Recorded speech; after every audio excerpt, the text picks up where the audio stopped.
if people learned where we get our recommendations from, how they started, it wasn't like a group of the best scientists and nutritionists that really studied this for a lot of years and came together in a cooperative fashion to, really be the best of humanity and tell us exactly what to do. That's absolutely not how any of this unfolded. No.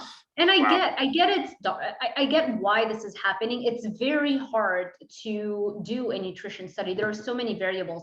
The ultimate nutrition study, who nobody can, or very few can argue with the results, would be getting a pair of twins, multiple ones, so that you have a large enough sample size from birth, ideally even before birth, to control for the conditions before you enter the world. You would put them in a lab, you would control for the kind of light they're getting, the amount of light they're getting, you would control for every single other thing, like how much activity they're getting, what hobbies they're doing, socialization, you control for all those things. And then you give them the different diets that you want to choose from, that you want to study, and then you follow them up until they die. To see, because heart disease doesn't happen when you're in your 20s, right?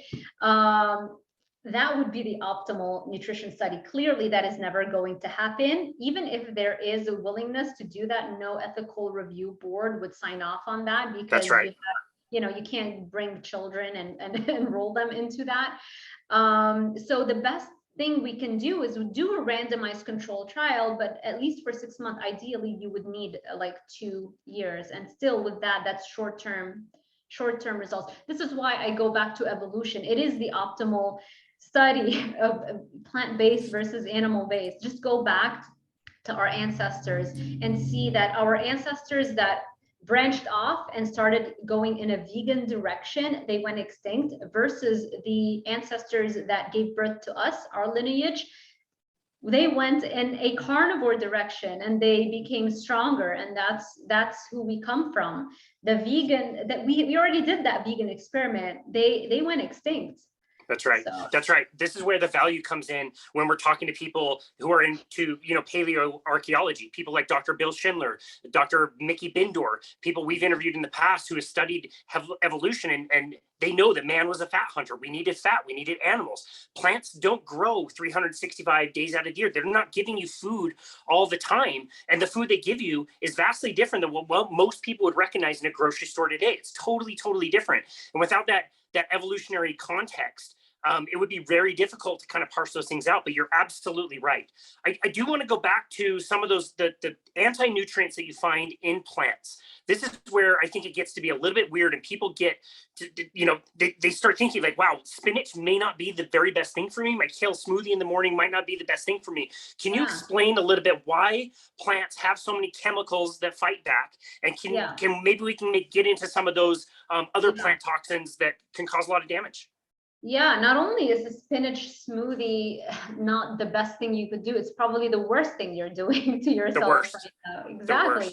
Any aches and pains and headaches and eczema, psoriasis, inflammation, all kinds of weird symptoms you're having that are lowering the quality of your life, that your doctor has no idea could be related to your diet. All those things, if you're suffering from that, brain fog, anxiety, depression, low energy levels, first thing you want to do is cut out every single plant food, or at least drastically minimize it from your diet. And if you are going to include plant foods, the first thing that I would cut out would be the veggies. Like that's probably the number one most, So, so plants, we tend to think of them as harmless, beautiful things around us that give us bright colors, and we love them, and we don't realize that they are also a living organism, just like every other living organism on the planet, that actually has a built-in self-defense mechanism. If plants did not have a self-defense mechanism, they would not have evolved and survived for millions of years alongside so many other insects and animals who are trying to eat it, right? So they've had to devise some strategy to give them a survival edge over the competition. And because they cannot move like animals can run away from you or they can attack you, right? They don't have the luxury of mobility. And so plants have had to come up with another strategy, I would argue, that is far more lethal and far more problematic for animals. And that is the chemical toxins that they create. They are master chemists, to quote Dr. Stephen Gundry, even though Dr. Gundry knows that he still is eating his plants. I cannot get mind blowing. Mind blowing. I know, it's like you helped so many people become carnivores, but you're still eating the plant foods. Like, even if you pressure cook the food, I've done even YouTube videos on that. I mean, there are studies that have been published. They get the food, they put it through a pressure cooker and different modes of cooking, and they see how many anti-nutrients are left, and they still have anti-nutrients. You cannot ever Wow. 100% eliminate plant toxins. They will always be there. You might drastically minimize them, but why eat them at all? There's no nutrition that's found in plants that you cannot find in animal foods in a better form and in much higher amounts. So yeah, so plants are master chemists, and they create toxins in them as their form of defense, like guided missiles that will, once you ingest, they're gonna go and attack various different components in your body. It depends on what plants you're eating, what toxin it has in it. It's going to affect whatever relevant physiological function. Like, for example, the aquaporins can affect the water channels in your cells. That's one example. Another example are lectins, which is another one that Dr. Stephen Gundry talks a lot about. Lectins are found in grains and beans in very high amounts, but they're found in far more plant foods. And they have been shown to literally travel via the vagus nerve, which is the nerve, like a highway that connects your digestive system and your brain. They have been shown to be present in the vagus nerve. Like, there's study, I never filmed a YouTube video on that, but I have to, because it's such an important study. You can literally see that lectin inside the vagus nerve trying to travel up, and eventually it reaches the dopamine producing cells in your brain and literally destroys them.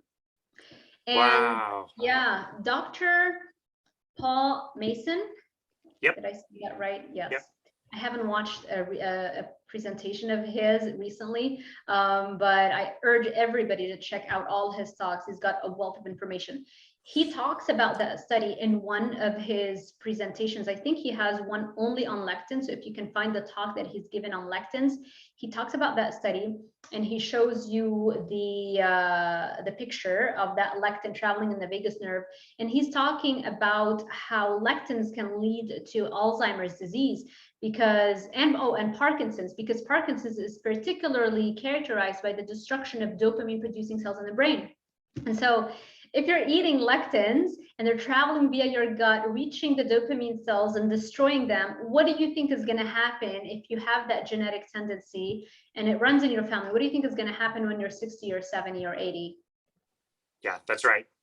Those are all going to build up, and you're going to have, I would assume, a lot of dementia related issues. Oh, everything. Yeah, exactly. Parkinson's is especially especially characterized by dopamine cells that are being destroyed. With dementia, you also have some of that happening. With Alzheimer's, you also have some of that happening. Alzheimer's disease is now termed type 3 diabetes. Yeah. Where do you get diabetes from? Mainly when you're eating carbs. Where are carbs found? In plants? Do we have any carbohydrates in animal foods? No, except if you're doing milk, which I wouldn't recommend anyway.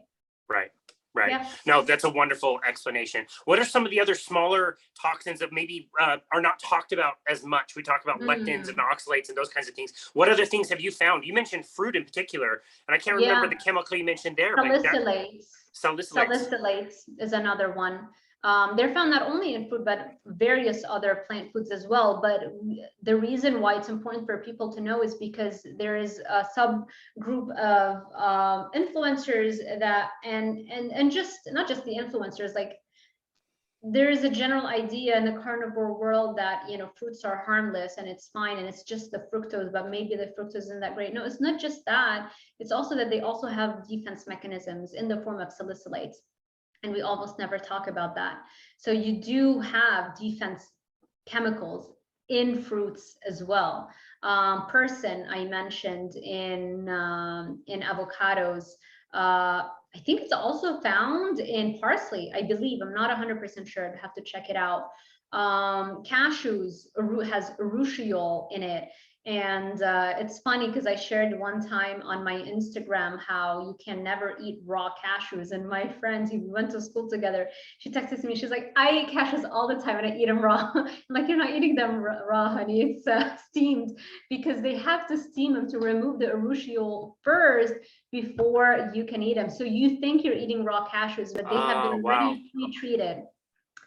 Olives, you can't walk around and pick an olive off of a tree. You can't have that. It's got toxins in it that have to be also removed before you can have olives, you know, whether it's green or black. So pretty much every plant that you can think of has to be treated in some way. Broccoli and cauliflower, all of those, they come from the toxic mustard seed oil. So mustard seed, or the mustard plant, has a toxin in it, and it's found in the mustard oil. That's why it is illegal for us in the United States to sell mustard oil, because it's so toxic. Well, what you don't realize is that it's found in very small amounts, but still found in broccoli, in cauliflower, in cabbage, bok choy, Brussels sprouts. Those are all derivatives of the mustard plant. Those are all different hybrids of the mustard plant. That's where they come from. So you're consuming that on a regular basis. And if you're having broccoli sprouts, that's way higher. You know, it's the amount of erucic acid in that is way higher than if you are to have the actual broccoli floret. And the mustard and the broccoli seed, even higher. So you're eating that on a regular basis. You think the sprouts are good, you're eating that on a regular basis. Chronic low dose ends up to being probably far more detrimental to your health than having it in one big shot of like a really high dose toxin. So yeah, we have to increase awareness around this thing, because it's really frustrating for people who are trying to get healthier and they are given the wrong recipe. You know, that's right. and then they have to, and then they think that it's them, and they think that they have no willpower, they have no discipline, and it becomes their fault. And the longer you struggle with that, the more you have, the weaker your self-confidence and your ability to get healthier gets, and that's just an awful place to be. Yeah, So I totally agree.